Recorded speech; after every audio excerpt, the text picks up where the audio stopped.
Lycom trying to get squeeze a little bit more horsepower out of this flat six, and so far success.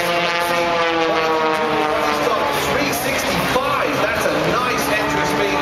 Good control out of the chicane. Kept the nose down in the turn. Now into gate 3. Pull hard back on the stick. 10 times her own body weight. Massive pressure on his upper torso as all that blood rushes down to his feet. What's the split time for the American? Just squeezes through. Her current leader, which is of course Pete McLeod. Watch as he comes into the vertical turning maneuver. Pitching up. He's rolling to the right. The only pilot so far that has gone to the right. Everybody else is going to the left. When he comes back, the halfway mark, the American is 200th of a second off the pace. Ja, er ist sehr schnell unterwegs, der Kollege Childers. Wir haben auch gerade gesehen am Turning-Manöver, dass jeder Pilot persönlich entscheidet, wie er es fliegt, rechts oder links raus. Er macht es anders.